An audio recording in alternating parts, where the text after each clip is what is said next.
dollar eventually as you get the volume up. Trump himself has been openly skeptical about vaccines and the connection to autism, which I know is something that you've disputed.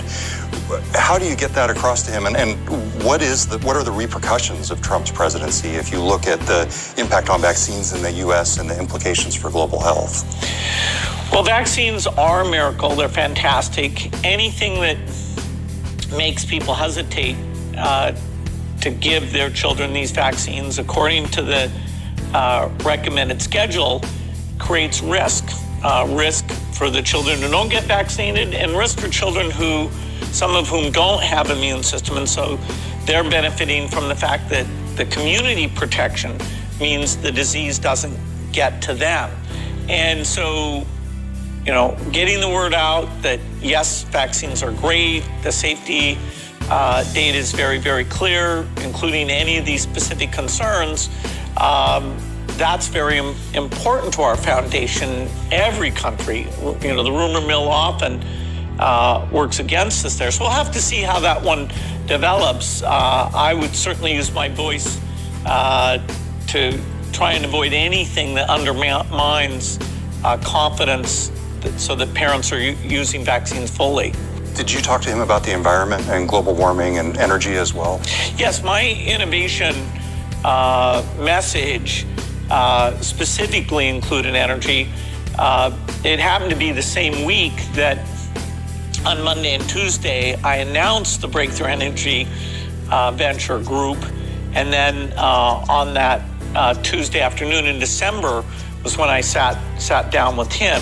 So I explained, the U.S. has great science here. This is where the market for these things is going to be. It connects to less pollution. It connects to U.S. jobs.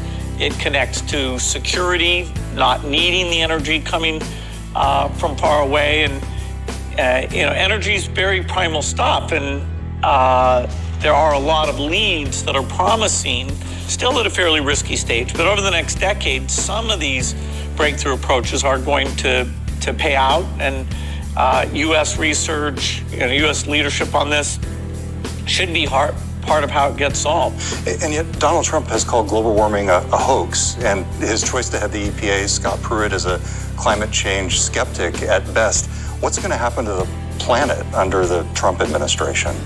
Well, we're in a period of uncertainty about administration policies, and the range of what might happen is particularly high here. I don't think that these R&D and innovation budgets will be substantially reduced. I think, there's even a chance that they might be increased. And, we should go and make that case to the executive branch, to the Congress. R&D generally has been a bipartisan thing because in the IT space, in the medical space, the U.S., the benefits to ourselves and the world and our economy have been very, very clear. And, so I'm hopeful we can make a very strong case there. Energy is actually harder. It takes more time to get a product, but if you do, it's a very, very big market. And the constraints of doing that in a clean way are, it's more obvious all the time. We really, not only do we need to do it, we need to do it with some sense of urgency. Are you optimistic about a Trump presidency at this point?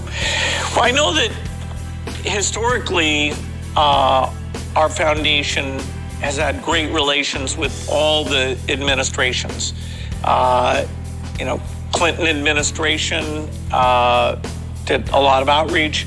The greatest rise in U.S. foreign aid was under the Bush administration. That's where we got the AIDS initiative, which is called PEPFAR. We got a malaria initiative. Really a phenomenal time, even though in the early stages there was some uncertainty. Then, of course, Obama, although he had budget constraints, he believed in these things, a lot of new initiatives, including in agriculture.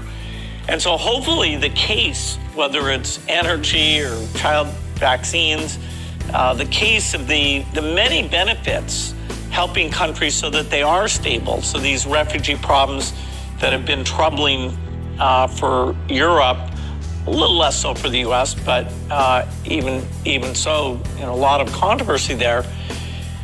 These things are why the future is going to be better than the past, and people really do look to the United States. So we'll be there, making the case. And in most of these things, our foundation is a co-funder. So, I can say that polio or HIV vaccine, that I'm putting our resources behind it in a very big way. And the U.S. government would be the best partner for those efforts. So we have more cases because we do the greatest testing.